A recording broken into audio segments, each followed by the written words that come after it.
President Trump surprises the world by brokering a meeting with Kim Jong Un, the dictator of North Korea. He rolls out his big tariff plan, and we will check the mailbag. I'm Ben Shapiro. This is The Ben Shapiro Show.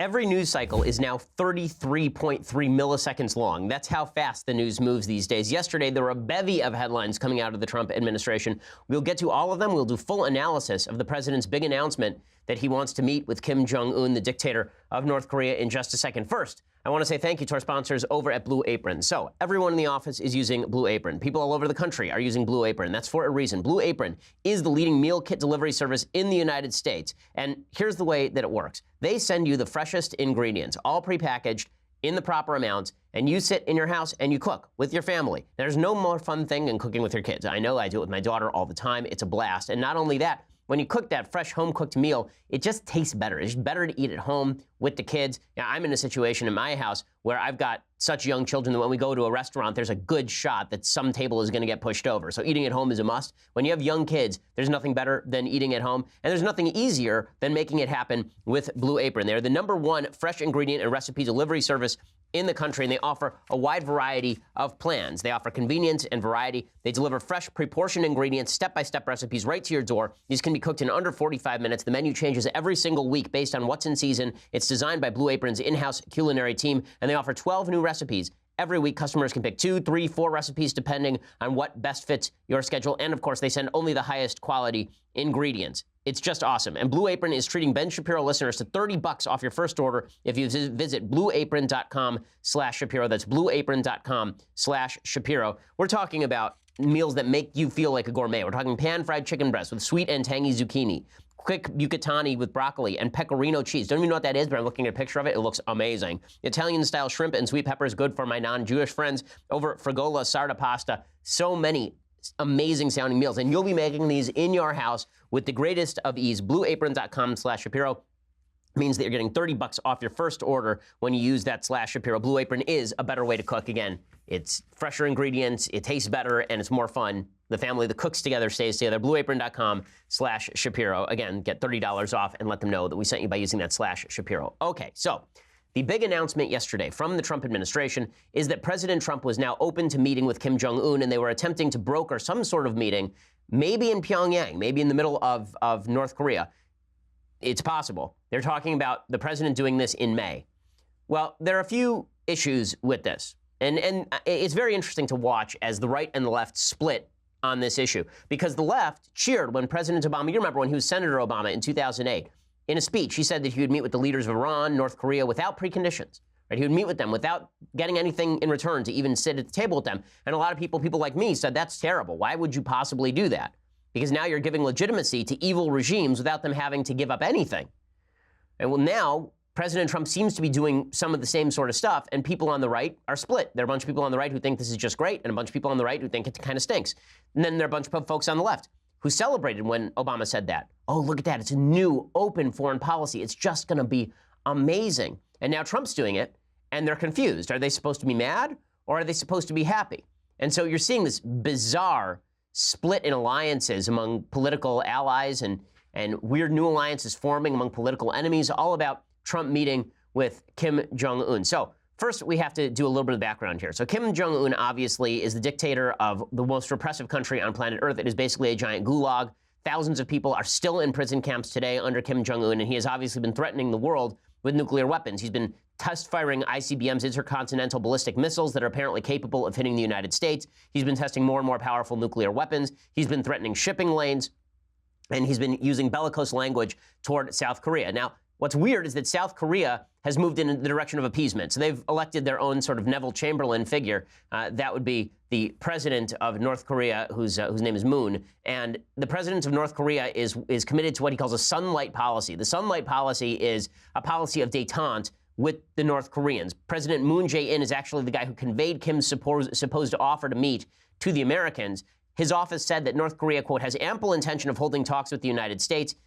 And he has another agenda here, which is that he is not particularly fond of the U.S. having a military presence in South Korea. Now, it is the U.S. military presence in South Korea that essentially guarantees there's not another Korean War. It's the American presence in South Korea that guarantees that North Korea, maybe with Chinese support, doesn't walk across that 38th parallel and just walk right into the heart of Seoul. Because the fact is that the United States has a trigger mechanism in foreign policy. We have a trigger mechanism, meaning that we have a certain number of troops that are along the border. And if that border were to be breached, the United States would immediately be enmeshed in a war with the North Koreans. The North Koreans know that, and they know the minute they step over the border, the United States comes in and eviscerates them, and that's the end of that war. If the United States were to remove support from the South Koreans, the calculus would change very quickly, and at the very least, the North Koreans and the Chinese could pressure the South Koreans for all sorts of concessions. They could push them into their own sphere of influence on trade, on defense. It could get very ugly very quickly without the U.S. continuing to be there and allying with the South Koreans on a military level. But the current regime in South Korea, the current administration in South Korea, is not real fond of that. They don't want the United States deploying anti-missile technology in South Korea. They don't want the United States deploying troops in South Korea. And so they're honestly sort of working on behalf of the North Koreans to make a move that would push the United States out to the fringe on South Korean ground. So all of that is the background. Of course, Trump has been using very bellicose language with regard to the North Koreans. The North Koreans have been using bellicose language with regard to Trump. They've basically been tweeting at each other. Trump tweeted that he has a bigger button than Kim Jong Un, which is obviously true. And Kim Jong Un has said that the United States will bathe in fire and all this kind of stuff.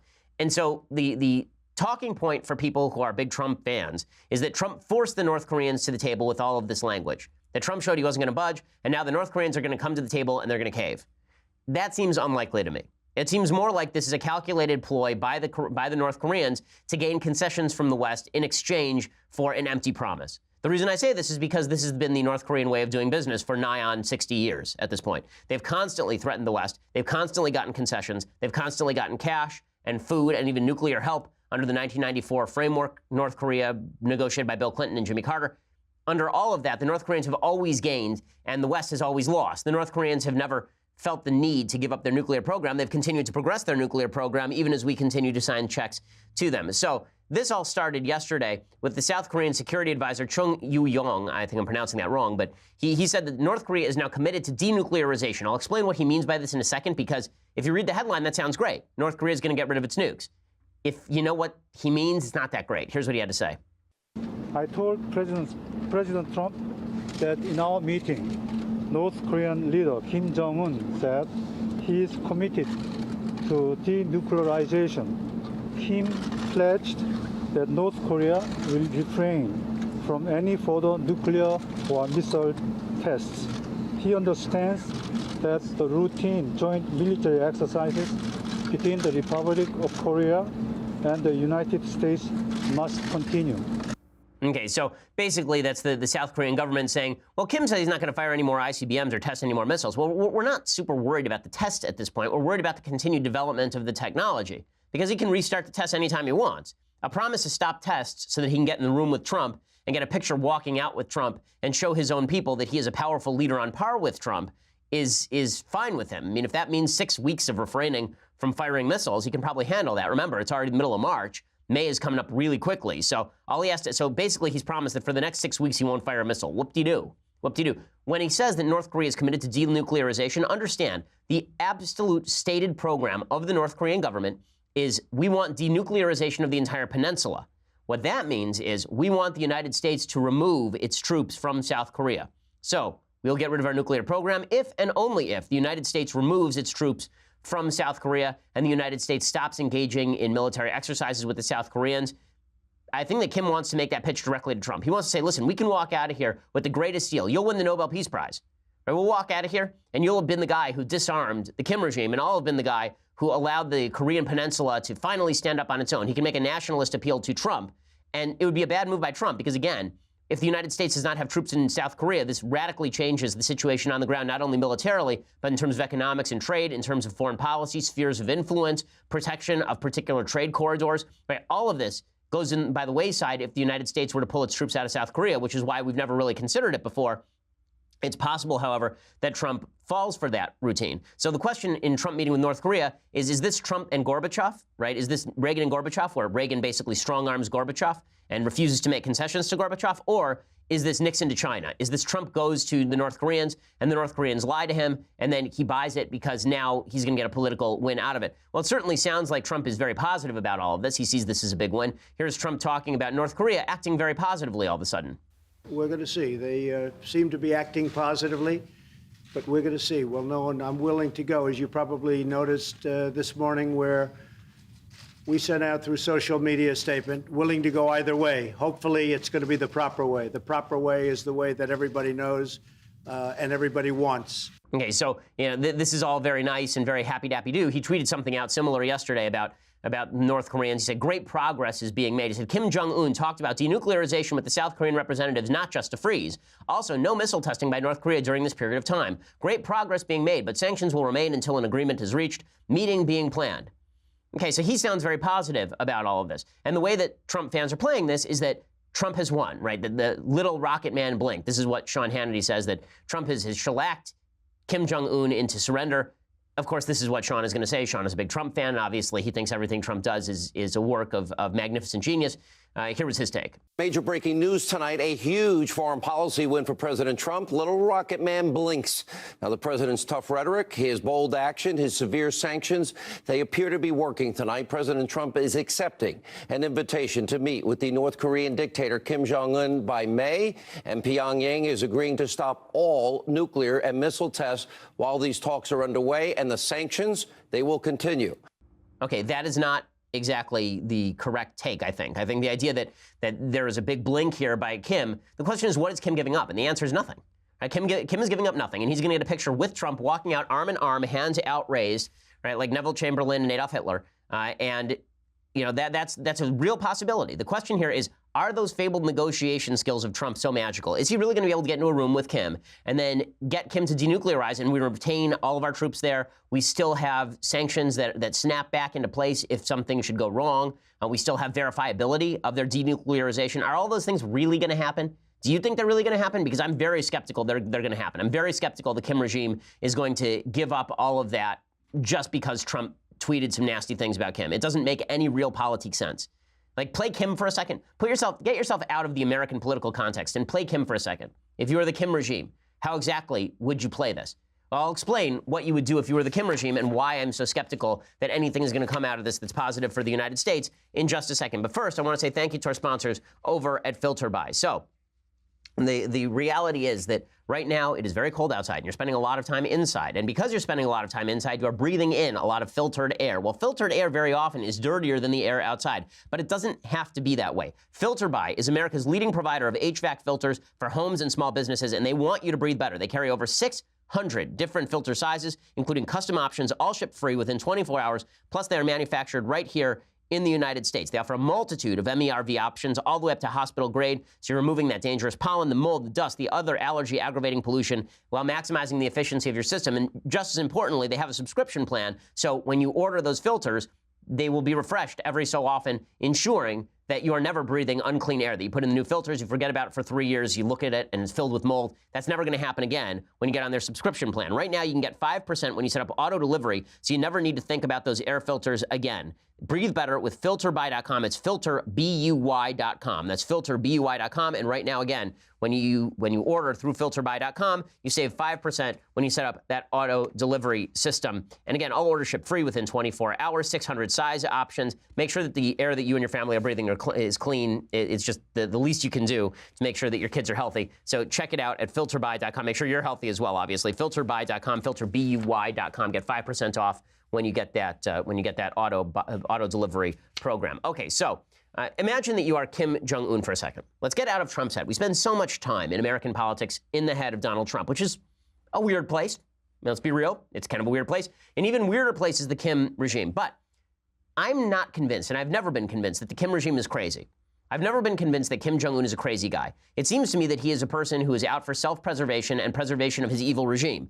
Now, if you are him, and you are looking around, if you were he, and you were looking around at the world, and you were thinking to yourself, how can I ensure that I maintain power and that I stay in power for the rest of my life?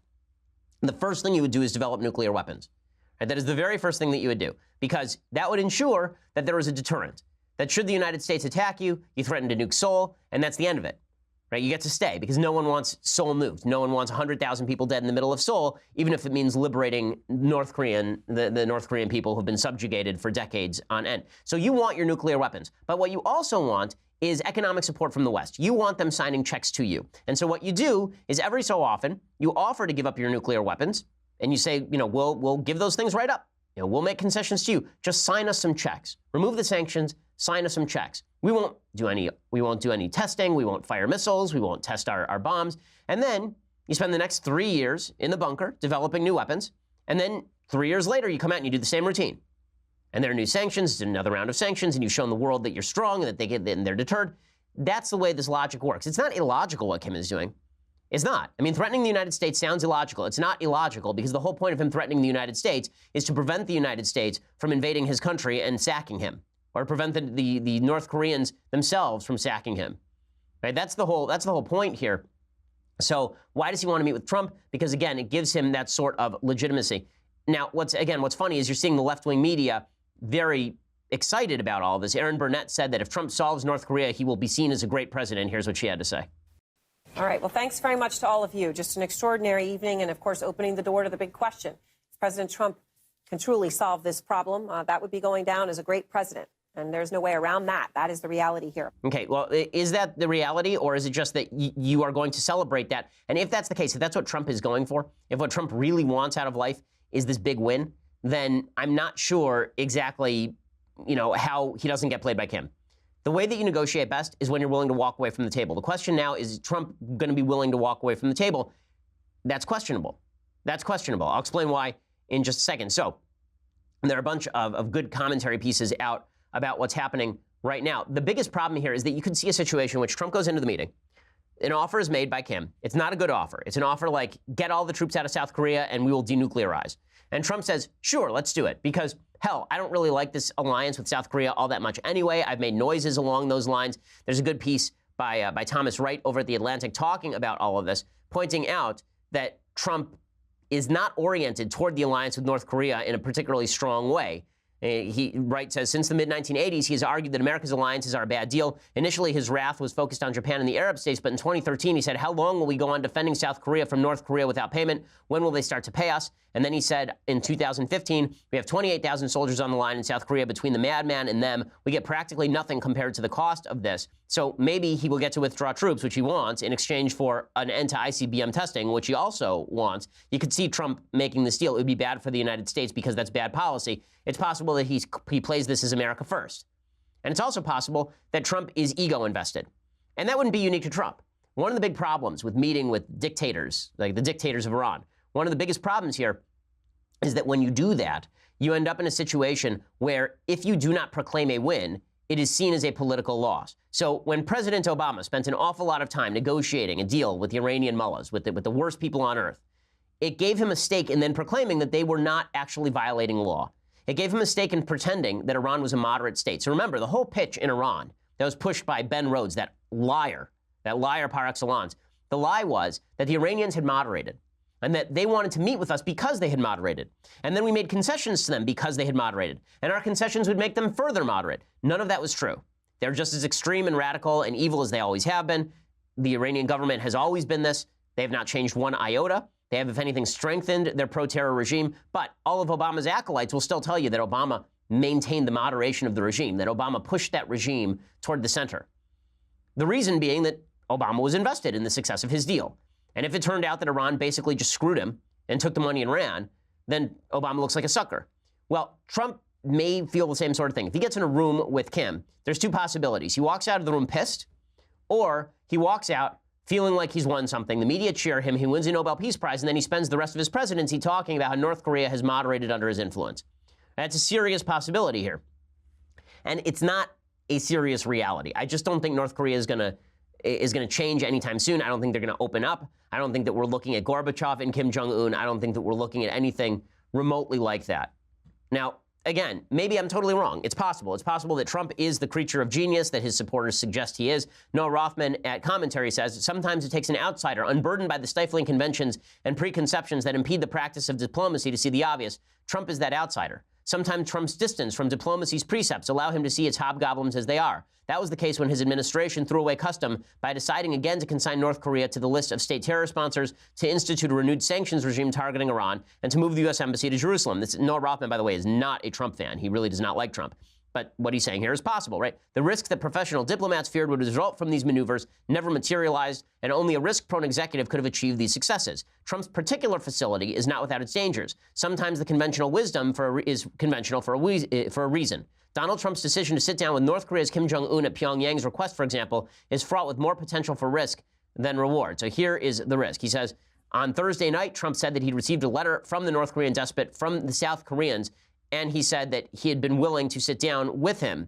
And Trump's defenders say that this isn't a concession, but here's the problem. The arrangement is already a lopsided one in North Korea's favor, and the stakes only get higher from here. This is the big one. It's a gambit that could pay off, but the United States gets only one shot at this. If it fails, American losses will not be minimal. The meeting between the leader of the free world and the criminal proprietor of the world's largest open-air prison might produce a breakthrough. Trump might convince Kim to agree to the permanent and verifiable dismantling of his nuclear program, thus surrendering the only leverage that got North Korea to the table in the first place. Kim's long-range missile program might be on the table for the first time in 20 years. In exchange, Trump could offer diplomatic recognition, a peace treaty, or sanctions relief. A grand bargain is possible in theory. But, is that likely?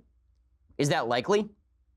It could also, if the maneuver were to fail or return to dialogue at lower functionary levels or even through back channels, might be regarded as a fruitless pursuit, which leaves the United States with only one viable way to neutralize the North Korean nuclear program. So there's a lot of risk to all of this. Again, I don't think Trump is versed enough in these things to pull off a major diplomatic coup. I am perfectly happy to change my mind if he does so. I'm open to the idea that this is all a work of genius. It's possible. Do I think that it's likely? I do not think that it is likely. I think this is more risk than reward. And I think that, again, this comes down more to political considerations than it does to genius manipulation of the North Korean regime. Okay, so before I go any further, I want to talk about Trump on tariffs. Trump has announced his new tariff program yesterday, which is not great. I want to discuss our new advertisers over at Keeps. So Keeps is the easiest way to keep your hair. Okay, the fact is that if you have hair loss in your family, there's a good shot that you are going to lose your hair as well. Guys, it starts really early. And once that hair starts to go, it ain't coming back. And that's why it's important that you preemptively strike with Keeps. Now, Keeps offers the only 2 hair loss products that are clinically proven to keep the hair that you have. You can sign up in less than 5 minutes. It's entirely online. It's only $10 to $35 a month. Normally, this sort of medication goes for like $85.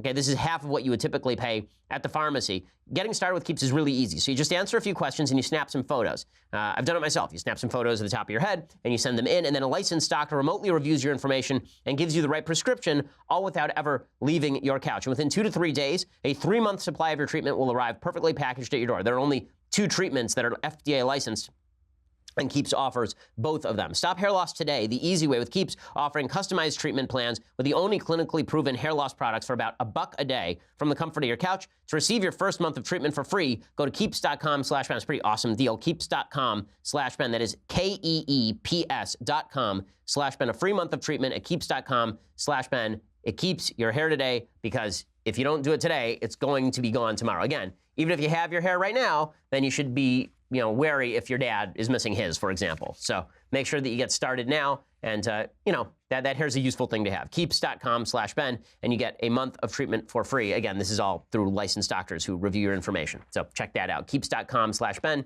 I use it myself. It's great. Okay, so meanwhile, the President of the United States has announced that he is doing his tariff plan. So I've spent the last several days talking about why tariffs are bad policy. If you are still confused about that, go back and listen to the other podcast. The short story is that basically a tariff is a tax that taxes all other Americans on behalf of one industry. So if you are not in the steel industry and you are in the car industry, then you just got taxed. Your industry is going to lose jobs because the steel cost that went into the making of your car just went up in order to benefit the steel industry.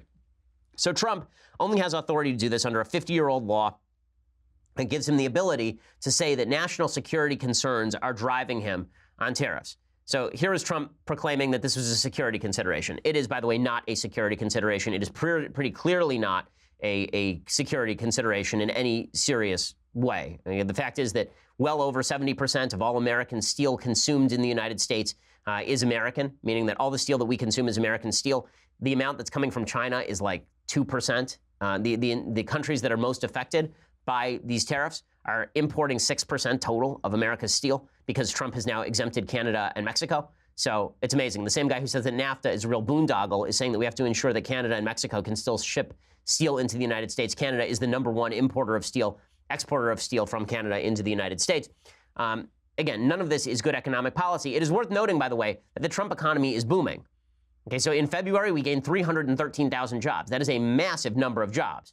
Okay, the Bureau of Labor Statistics, after revisions, job gains have averaged 242,000 over the last 3 months. Wages continue to rise for the first time in a long time. In February, the average hourly earnings for all employees on private non-farm payrolls rose by 4 cents following a 7-cent gain in January. Over the year, average hourly earnings have increased by 68 cents, or 2.6%, which is not insignificant. The number of Americans not in the labor force is still 95 million, so that has maintained, but that's including a lot of people who are retired. That's including a lot of people who have gone on unemployment. It's basically the same number as under Obama. So the economy continues to boom. Economists had expected 200,000 jobs to be created in February. Instead, it's well over 300,000. It's 330,000.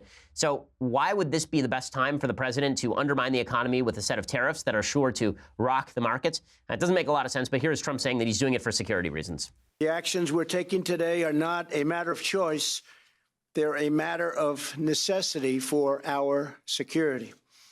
We're already seeing the national security benefits of this order. Okay, that is not true. The idea that it is a national security concern is wrong. The United States was not the United States shifted its entire car industry into steelmaking for tanks during World War II. During the entirety of World War II, I heard this statistic yesterday, it blew me away. During the entirety of World War II, only about 300 cars were manufactured in the United States total because there was no one here to drive them, and all of the manufacturing production was shifted to war-making ability. If you think the United States cannot supply its war-making material with the steel industry we've got at home, it's because you don't know anything about the American steel industry. We are producing exactly the same amount of steel that we did in 1983. Okay, so it's been absolutely constant for nearly 40 years. It's just ridiculous to suggest this is a real security concern. It's not. Congress should step in and do something. They probably won't. The best moment of this, by the way, the best moment of Trump's announcement yesterday on steel was this. This is so fantastic. This is pure Trump, okay? It does not get better than this. So Trump is talking to a bunch of steel workers. A bunch of the union members, by the way, have said that they love this. They're very happy with this. So Trump was talking to a member of the steel workers union, and this was hilarious. So he says to the guy that your dad is really proud of you looking down from heaven. Watch this. It's not important, but it is really, really funny. And it's peak Trump. This is peak Trump right here. Well, your father, Herman, is looking down. He's very proud of you right now. He's still alive. Oh, he is? Well, then he's even more proud of you. Then he's even more proud. Peak Trump right there. Your father is looking down. No, my dad's still alive, man. Gotta love it. Gotta love it. Pretty spectacular. Again, that says nothing about Trump per se. It's just really, really funny. It's like when Joe Biden said at a rally that he asked a guy who's a paraplegic to stand up and take a bow. It's just spectacular stuff from the president of the United States right there. The steelworkers unions are, of course, very happy. The AFL-CIO is very happy. Now, I was of the impression that a bunch of people on the right were not real fans of the AFL-CIO, one of the big Democrat-supporting unions in American history. That when you please the unions, that you are actually pleasing the people who least support free markets. Right? This was my impression. But Trump is, of course, very happy to reach out to those unions. He thinks this is going to win him Indiana. He thinks this is going to win him Pennsylvania again. What he doesn't understand is that all of the same states that he is targeting are also damaged by steel tariffs because there are a lot of jobs in those states that are reliant on industries that are going to be hurt by the steel tariffs themselves. This is the map that people that in the administration had showed Trump. I mean, they showed him that there are a bunch of Rust Belt states that actually lose thanks to his tariff proposals. And Trump apparently decided to buck them anyway because he thinks that he's going to be able to have stories about steel workers, smelting again. Leo Gerard is a member of one of these steelworkers unions. He says, we've been fighting this for 30 years, and that's why this is the United Steelworkers. This is why we are so happy about President Trump's tariff plans. Leo, but what do you say to these folks out there that are saying, why are we protecting a handful of jobs when it's going to make everything else more expensive for the majority of Americans? We're doing it because, to tell you the truth, they don't know what the hell they're talking about. We've been fighting this fight for 30 years.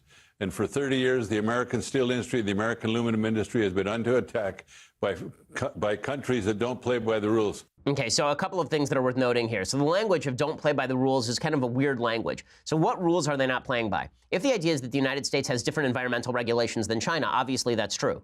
But is that a change in the rules? And is the idea that everybody in the United States is supposed to pay for a less competitive industry when another industry is subsidized overseas? And this is not the way that trade typically works. So are people in the steel industry damaged by so-called unfair trade practices from China?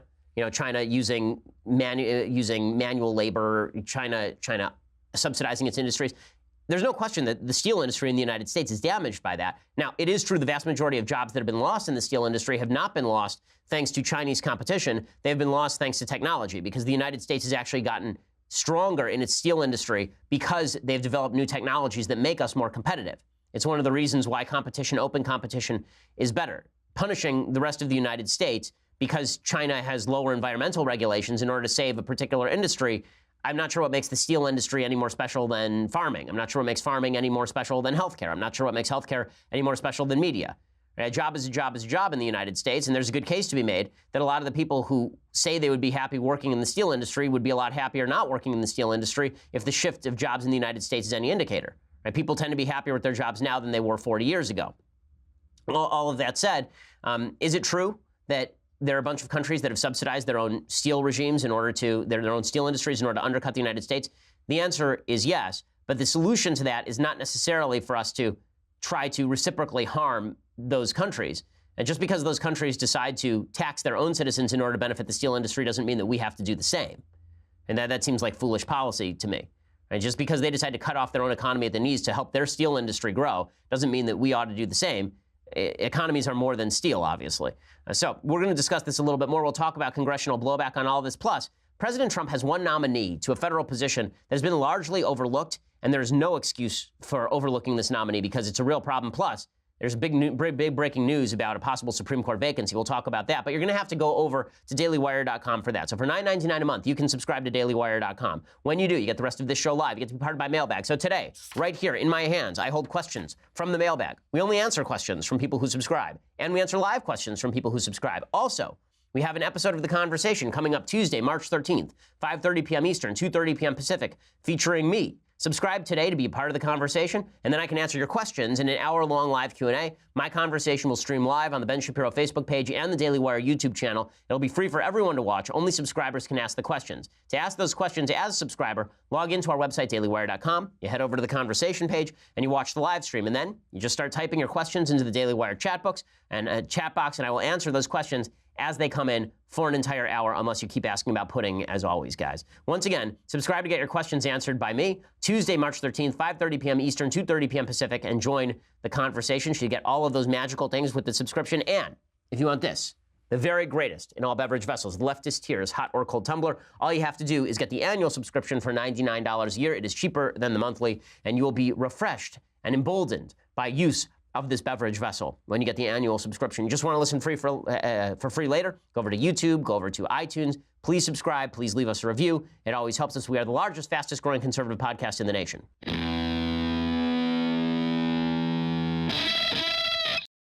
So Congress obviously is pushing back against the president's tariffs, but are they really going to push? Are they really going to do anything? Probably not. Senator Ron Johnson says, listen, nobody wins a trade war. This is going to harm consumers. Ron Johnson is from one of the states that Trump just won, so you might want to listen to him, right? He's from Wisconsin. And again, if we start engaging in trade wars, I just don't believe anybody wins a trade war, quite honestly. There may be people that are harmed less. Maybe America's in a better position, but I just think there's so much collateral damage. I think it's a very risky and dangerous strategy. Okay, I obviously agree, but the question is going to be, what do you do about it? What are you going to do about it? Are you actually going to stand up and tell Trump no, or are you just going to sit back and watch him push this policy? One of the things that Trump has done is he's got Republicans in Congress in terror of him. They think that if they fight him in any way, that Trump is just going to come into their district and shellac them, or come into their state and rip them publicly, and then they'll lose their Senate seat. I think that's overblown. I don't think Trump has that sort of sway. I think Alabama showed he doesn't have that sort of sway. Republicans need to stand up to bad policy, even if a Republican is making it. Otherwise, you are not doing your job, Republicans. It is your job to stop this stuff. You do have the legislative authority. Speaking of which, Republicans in Congress must stop the renomination of one of Trump's nominees.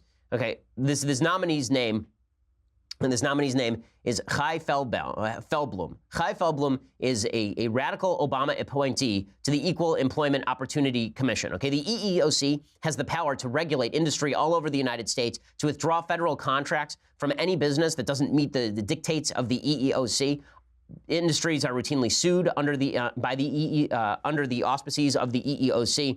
And one of the big issues that's now coming up is whether the federal government is allowed to contract with any business or whether they have to crack down under federal anti-discrimination law on businesses that refuse to, for example, use transgender people in particular industries. So you are a religious-owned bakery, and Bob shows up tomorrow and he calls himself Babette. Do you have to keep employing Bob? Right? So according to Chai Feldblum, the answer is yes. You are a Christian-owned bakery, and you contract with the federal government. You provide all sorts of bagels to the troops or something. And tomorrow, a guy comes in and he says, I want you to make a big bagel for a giant bagel for my gay wedding. And you say, listen, I'm a Christian guy, not interested in doing that.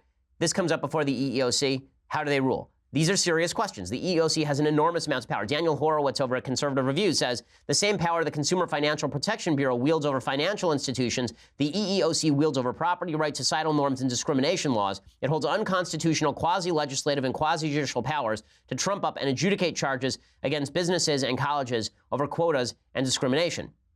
A lot of people have been sued under the EEOC in the private sector, so this is really troublesome. The EEOC has responsibility in the private sector. They don't process complaints of discrimination for federal employees. Those are filed with other enforcement agencies, but they provide, according to their website, they provide quality services that are fair and prompt for both employees and employers in our administrative processing system.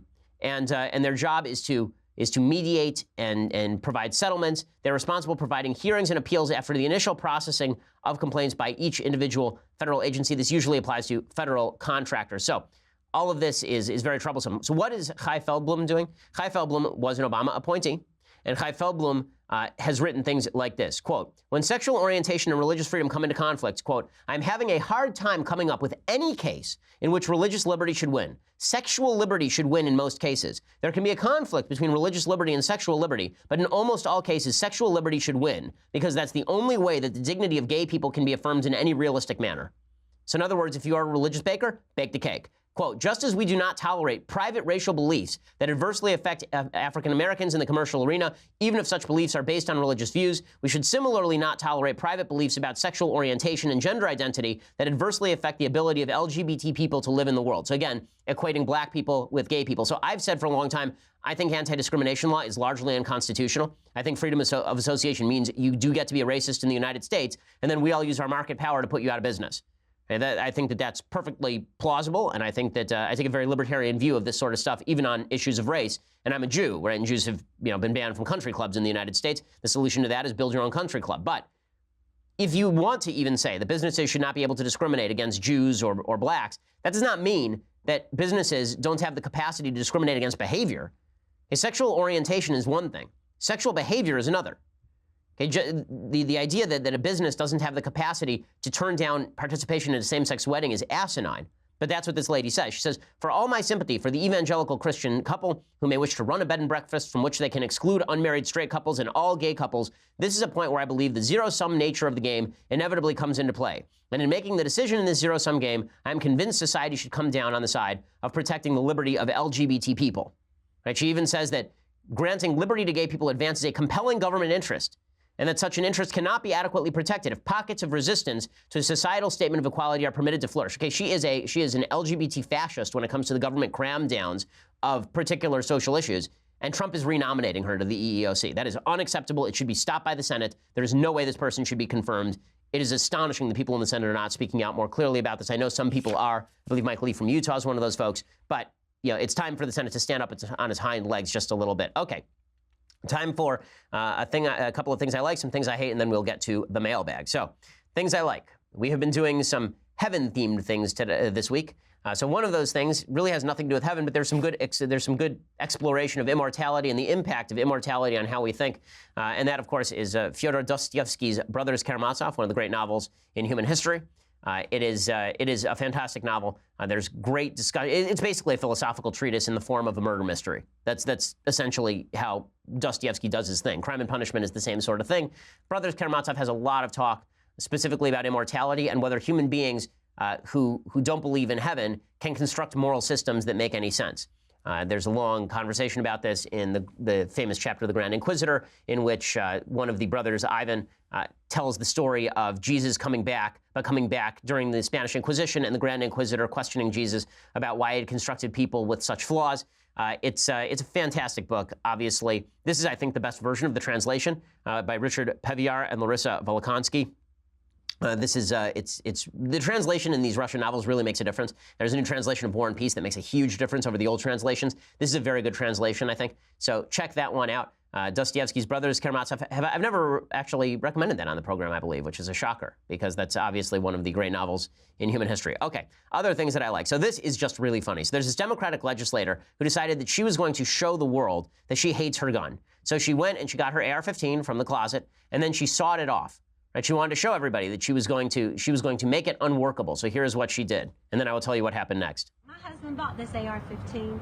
I wasn't happy about it, and after last week, I told him I wanted this gun out of my house.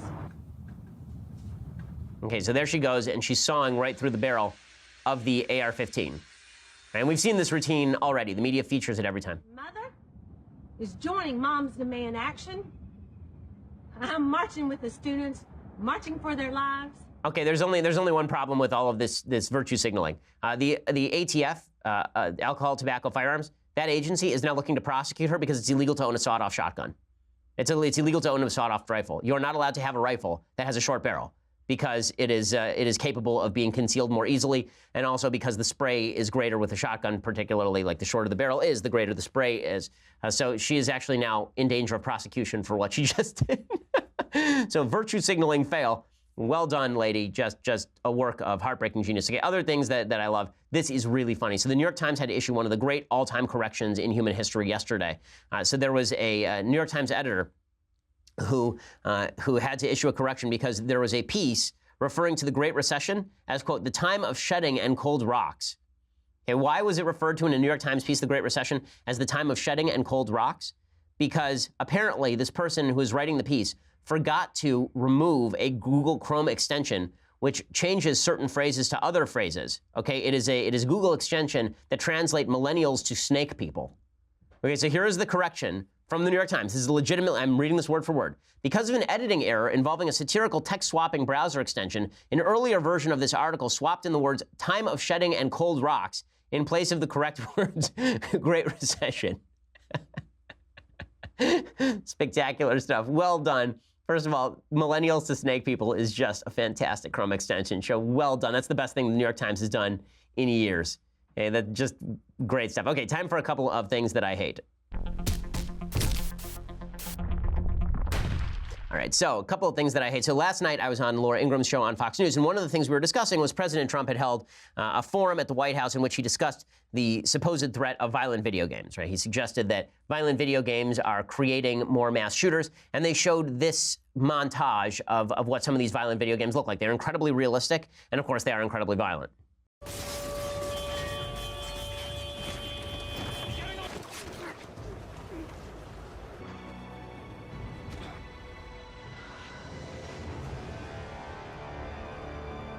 But I mean, this stuff is really graphic. Right. I mean, it's pretty terrible. Now, here's the problem. Do I think this stuff is really gross and terrible? Yes, I do think this stuff is gross and terrible. I would not let my children play these games. I remember when I was younger, I played a game called Quake. Do you guys remember Quake, or is that before your time? So Quake was a very popular game. I believe they even made a movie out of it at one point. And it was a first-person, what they call a first-person shoot-'em-up. Wolfenstein was another popular first-person shoot-'em-up when I was growing up. These are now obviously ancient games, and the graphics are really not sophisticated. But they were very bloody, obviously. I'm not going to say I didn't grow up to be a serial killer because I can't tell you whether I did or not. But I will say the vast majority of people who played Quake did not go on to shoot up schools. And statistically speaking, the notion that violent video games have led to an increase in juvenile crime rates is not true. Okay, it's just not true. As the rate of violent video game playing has gone up, the rate of juvenile crime has gone down. And if you look at countries like Japan, violent video games are extraordinarily popular in Japan. Juvenile crime is extraordinarily low in Japan. Now, would I let my kids play this? No, because I think that it does desensitize to violence. I think that it is immoral to get a thrill from even fake killing innocent people, as you see in some of these situations. And I think there's certain material that's just too graphic for kids. Right? It's the reason why I wouldn't show an R-rated movie to my 4-year-old. I think there's There's some material that's not appropriate, but that's a parental decision. And just because we don't like material, this is an area where I've sort of changed my opinion over time. Just because we don't like material doesn't mean that regulation of the material is the best possible solution, and it also doesn't mean that we get to change the social science data to reflect our beliefs. So what the statistics tend to show is that there is a violence desensitization effect with these games, but that doesn't necessarily manifest in behavior. And when people say that it does manifest in behavior, that may be mistaking cause for effect. You may be looking at people who like violent behavior, and so they play violent video games. We're taking it as though it's a normal person who plays a violent video game and then they want to engage in violent behavior. It's quite possible that the polarity is the other way around, that the cause and effect is actually reversed, that there's a violent kid who likes playing violent video games because he's a violent kid. And there's no real way to tell that. The studies that have been done trying to show whether people have been transformed by these video games show mixed data at best. So I think it's important to look at the data when we're talking about the creation of public policy, even though I think that as a culture, we should heavily discourage these sorts of games from being played by children or young teenagers. Okay, other things that I hate. So it's amazing. The entire left has said that Donald Trump is the reality TV show president. We've never had anything like him before. It's completely unprecedented. Well now. Obama is in advanced negotiations, according to Kyle Griffin, with Netflix to produce a series of high-profile shows that will provide him a global platform after his departure from the White House. People familiar with the discussions tell the New York Times.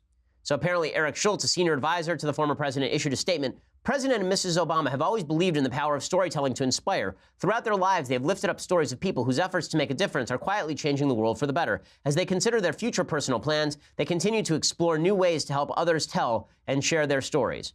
So much for non-reality TV show Obama. He is now going to be invading your Netflix with his latest series.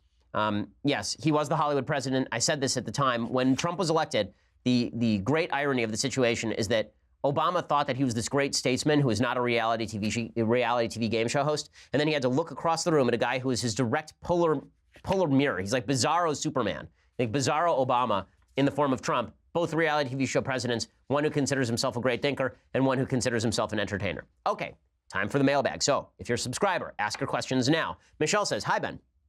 I have long been a champion of laissez-faire economics, individualism, and the logic espoused by Ayn Rand. The atheism and rapey love scenes in her work, not so much. Objectivists balk at me when I say logic and Christianity are not mutually exclusive, that Atlas Shrugged is their Bible and Ayn Rand their deity. Am I wrong? If not, is there a way I can better frame this argument?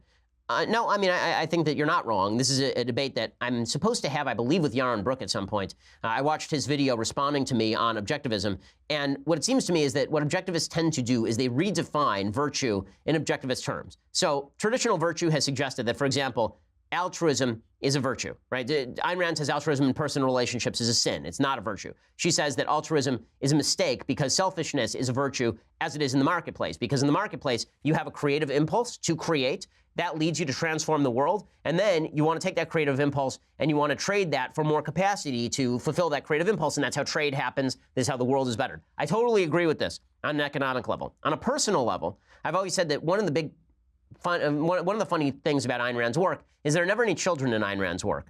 So Yaron Brook would respond to my suggestion that if I were to operate out of selfishness, I would abandon my children by saying, well, no, that would just be you operating out of like your temporary selfishness. But if you're operating out of your long-term selfishness, you would realize that it is worthwhile to do this. Except for the fact that what objectivism does in the moral sphere with regard to personal relationships is it removes my ability to judge whether a behavior is good or bad. I can't actually judge whether somebody else's behavior is good or bad because selfishness is by nature a subjective phenomenon. So I can judge somebody if they're taking away from somebody else, right? If they're a leech or a mooch, or a moocher under the Ayn Rand terminology, I can do any of that. But what I cannot do in the personal sphere is blame a husband for leaving his wife and his children. Because if he made the personal calculation that his happiness would be maximized by leaving his wife and his children, then who am I to judge that? And my answer to that is I can judge that any time because he just did something wrong. That is a wrong that makes the world worse. It makes his family worse off. He has wronged them because he made a commitment and now he violated that commitment.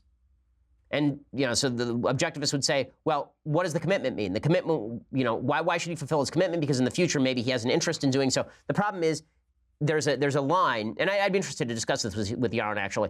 There's a line in objectivism that seems to fall quickly into subjectivism when it comes to your personal attitude toward those that you care for and your personal activity and moral behavior. Ayn Rand is a perfect example of this, right? She ditched her husband, her lover, who was 30 years younger than she was, ditched his wife.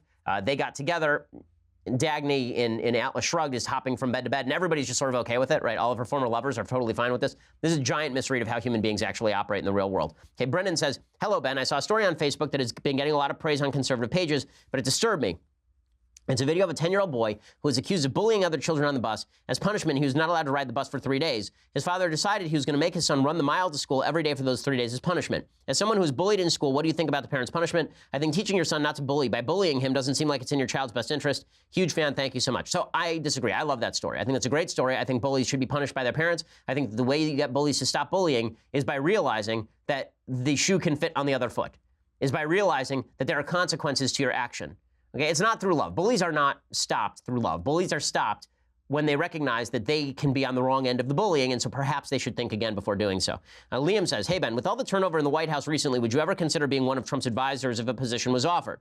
Thanks. No, this is not my job. My job is to analyze as objectively as possible from a conservative perspective what it is that Trump is doing, and I don't think that working for the Trump administration frees me to do that. I more enjoy discussing ideas and conversing with you than I would, flacking for a particular position that I disagree with, which is part of the job when you work for the president.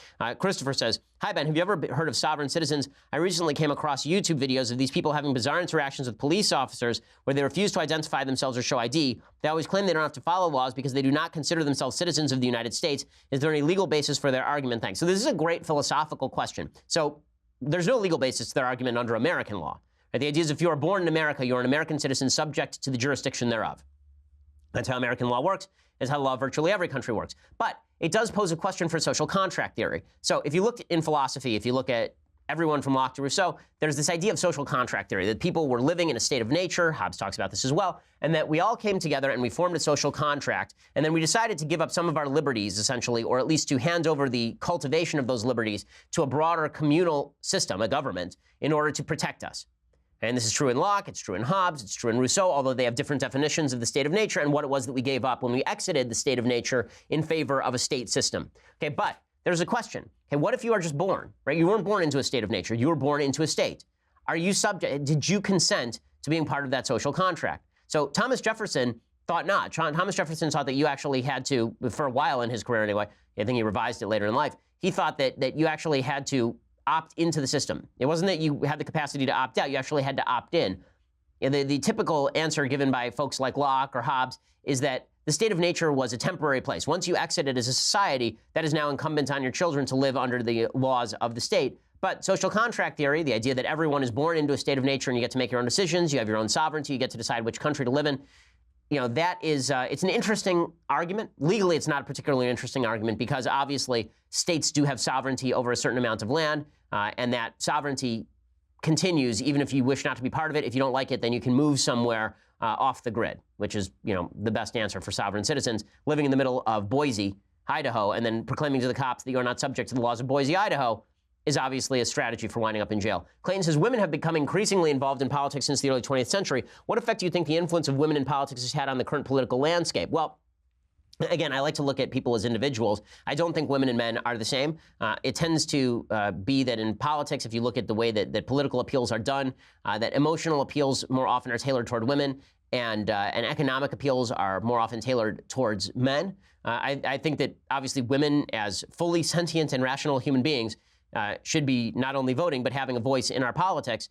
I think that having women as a part of politics has changed politics in the United States, no doubt. I mean, if you look at the way that voting breaks down, this gender gap between women and men has been part of American politics for a long time. I believe, statistically speaking, Republicans would have won virtually every election since 1940 if it had just been men voting. That's not an excuse for women not voting, obviously. That's just a statement that Republicans should make their case better to women because women have a lot to add and women have a lot to say. And while I am not a big fan of emotion in politics, I do think that Republicans can tailor their message and conservatives can tailor their message to appeal to emotion and also to recognize that some emotional arguments are backed by logic. And just because the emotion is high doesn't mean the logic is missing. Kaj says, we all agree paying taxes suck, but what if we could pick and choose where our taxes go? I think it would help our priorities to be heard. Well, I agree, obviously. I mean, that's what we're supposed to be doing with a representative government. It's why I oppose omnibus packages. Omnibus packages basically say, you pay your taxes to this giant government. Here's a 1,000-page bill.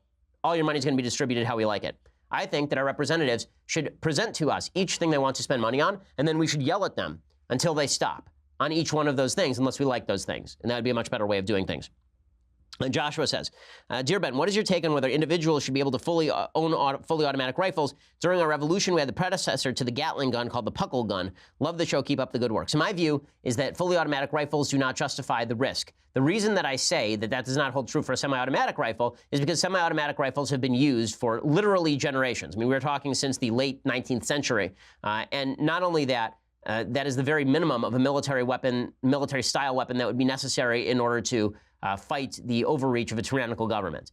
I think that you have to draw a balance here because not every rights are not absolute. And as Justice Scalia said, Justice Scalia's case in Heller is that it's common use. You know, weapons that were in common use at the time, those are not able to be banned. Obviously, there are hundreds of millions of guns in the United States, including tens of millions of rifles.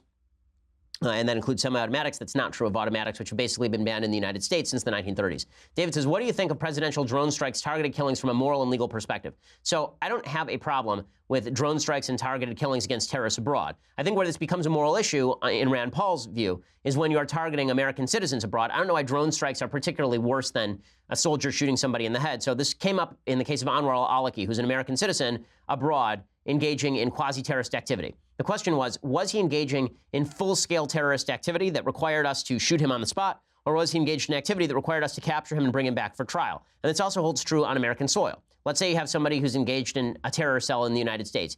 Can you just drone them? Right? Can you just drone an American citizen? Well, the usual answer has been that if they are an immediate threat to life, sure, just like if somebody is robbing a bank and is threatening a teller, the police can shoot that person. But if the suggestion is that we can use a drone on an American citizen who's providing a more attenuated risk, then the answer is no, in my opinion. Chris says, Dear Ben, you're well-read, have seen many movies, and have listened to a substantial amount of music. What are some of your favorite artists, both modern and classic? Well, that's a broad question. I think you'll have to go back to things I like. I've been doing this for legitimately the last 2 years, and the list is extensive and long.